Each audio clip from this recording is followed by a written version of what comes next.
அனைவருக்கும் காலை வணக்கம். இன்னைக்கு பிப்ரவரி 18ஆம் தேதி இந்தியாவின் ஆன்மீக குரு ராமகிருஷ்ண பரமஹம்சர் பிறந்த தினம் என்று. இந்தியாவின் ஆன்மீக குரு ராமகிருஷ்ண பரமஹம்சர் அவருடைய பிறந்த தினம் என்று. மேற்கு வங்க மாநிலம் காமார் புகூர் கிராமத்தில் பிறந்தவர் 1836. இயற்பெயர் கதாதர் சட்டோபாத்யா. சிறுவயதில் ஆடல் பாடல், படம் வரைவது, மண் சிலை செய்வதில் ஆர்வமாக இருந்தார். பள்ளி படிப்பில் நாட்டமில்லை. இயற்கையை ரசிப்பதும் புராணக்கதை கேட்பதும் நண்பர்களுடன் விளையாடுவதையும் அதிகம் விரும்பினார். அதே நேரம் ஆன்மீகத்தில் ஆழ்ந்த ஞானம் கொண்டிருந்தார்.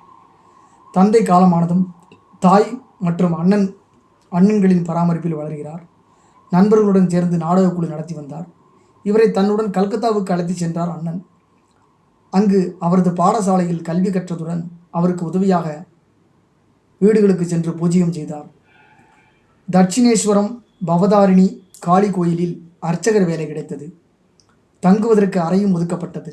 ராமகிருஷ்ணர் தன் வாழ்வில் பெரும்பகுதியை கழித்தது இங்குதான். காளியை நேரில் காண வேண்டும் என்ற இயக்கம், ஆவல் தீவிரமானது.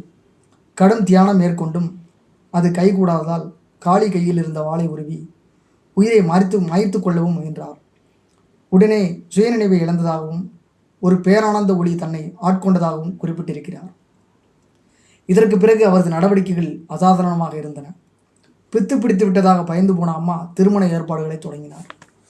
பிற்காலத்தில் உலகமே அன்னையாக போற்றவிருந்த சாரதா தேவி எங்கு இருக்கிறார் என்று சொன்னதோடு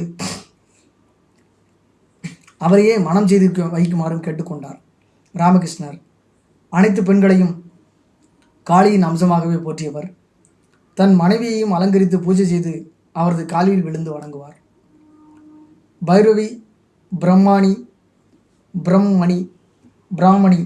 பைரவி பிராமணி என்ற பெண்ணிடம் தாந்திரிகமும், தோதாபுரி என்பவரிடம் அத்வைத வேதாந்தமும் கற்றார். சமாதி நிலையில் 6 மாதங்கள் இருந்தார்.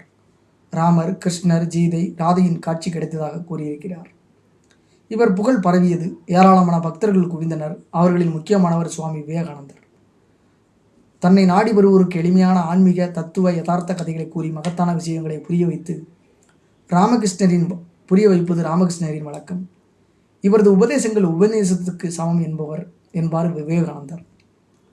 ராமகிருஷ்ணரை காளியாகவும் ஜிவனாகவும் பார்த்ததாக சீடர்கள் கூறியுள்ளனர்.